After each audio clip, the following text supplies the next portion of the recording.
आगरा में राष्ट्रीय स्वयंसेवक संघ और भारतीय जनता पार्टी के नेतृत्व की केंद्रीय सरकार के मंत्रियों ने खुलेआम मुसलमानों के खिलाफ जंग का ऐलान किया है। उन्होंने यह कहा है कि हथियार उठा लेना चाहिए, बंदूक उठा लेनी चाहिए और मुसलमानों का सफाया शुरू करना चाहिए और आखिरी जंग शुरू होगी। यह बात सिर्फ चिंताजनक है ऐसा नहीं कहा जा सकता, यह बहुत खतरनाक है, क्योंकि इसका मतलब यह है कि अब भारत की सरकार का एक मंत्री भारत में सिविल जंग या सिविल वॉर का ऐलान कर रहा है।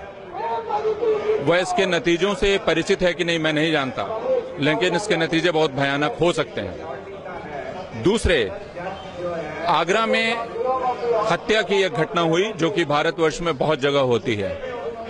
हत्या एक हिंदू की हुई और अभियुक्त मुसलमान हैं। अभियुक्तों को पकड़ लिया गया है, वे जेल में हैं और कानूनी कार्रवाई चल रही है।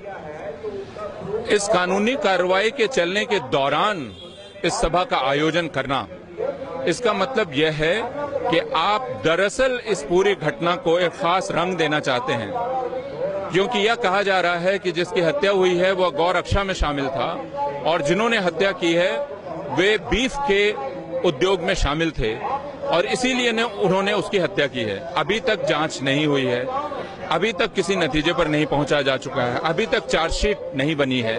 इसके पहले ही यह बात भारत के संविधान की शपथ लेकर मंत्री बना हुआ व्यक्ति और उसके सामने सभा में कह दी जाती है।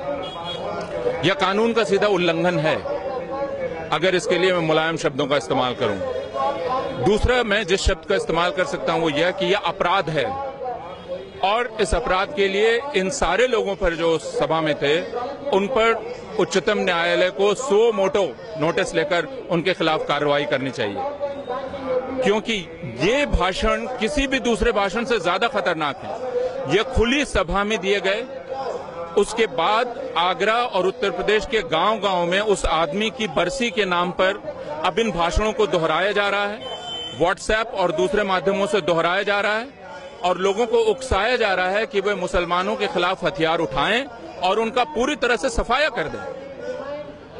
यह भारत के संविधान के पर सीधा हमला है और अगर देशद्रोह की धारा कहीं लगनी है तो यहां लगनी चाहिए। तो भारत की पूरी सरकार हैदराबाद केंद्रीय विश्वविद्यालय के दलित छात्रों पर और जवाहरलाल नेहरू विश्वविद्यालय के छात्रों पर तो हमला करती है और वहां सीना ठोंक रही है कि उसने देशद्रोहियों को पकड़ लिया है, लेकिन देशद्रोही खुद सरकार में बैठे हुए हैं जो भारत को खंड खंड करने का ऐलान कर रहे हैं। वे भारत की एक आबादी को नेस्तनाबूद करने का ऐलान कर रहे हैं।